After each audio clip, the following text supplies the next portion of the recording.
Order नाही, कामगारांना पगार कसा द्यायचा? जाओ जल्दी जाओ. नहीं कोई जाओ जल्दी जाओ, लवकर जाओ जाओ जल्दी. साहेब कामच नाही तर घर कसं चालायचं?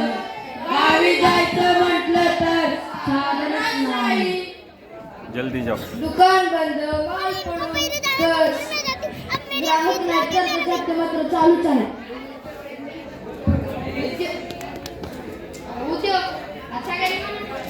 उद्योग थांबले, व्यापार ठप्प, अर्थव्यवस्था सगळे जाओ भागो सीधा. नहीं शाळा बंद, शिक्षण बंद, मुलांचे काय होणार? हाँ जाओ लवकर. शेतातील माल विकणार कुठे? आमची रोजी शेतीवरच आहे. नहीं जाओ यार.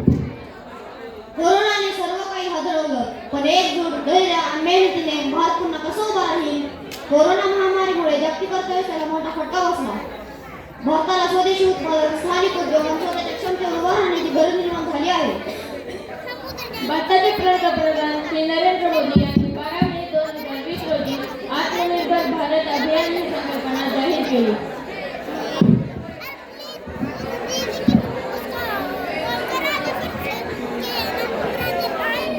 मेरे प्यारे देशवासियों, आज भारत एक ऐसी नौजवान जगह है जहाँ हमें अपने समाज के लिए सोचना होगा.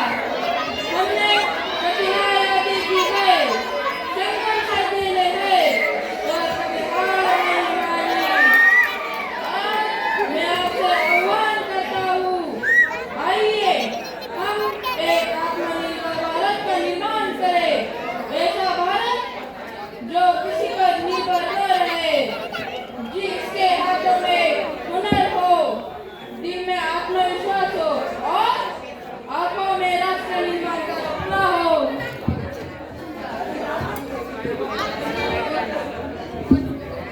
आत्मनिर्भर म्हणजे काय हो?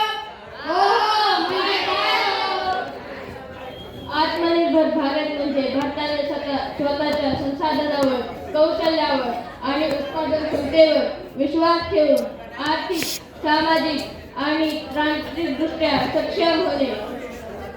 आजचा भारत तरुणांचा आहे.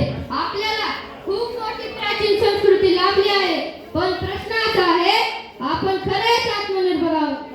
हो, आपण खरेच आत्मनिर्भर आहोत का? मोबाईल, बाहेरचा, कपडे, बाहेरचे, चप्पल, बूट बाहेरचे, आणि आपण आपण मात्र भारतीयच. सगळं परदेशी चांगलं वाटतं यार, आपण काय बनवतोच कुठे? होय, मी आधुनिक शेती करेन.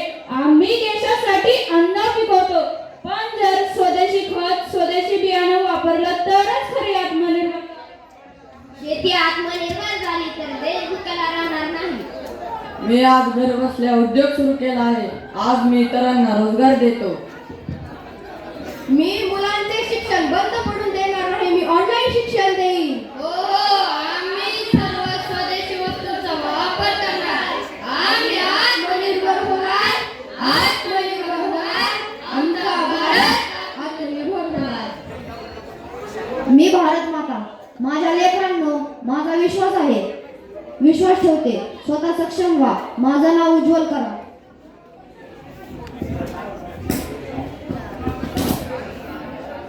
माझी ओळख मी तुम्हाला सांगते.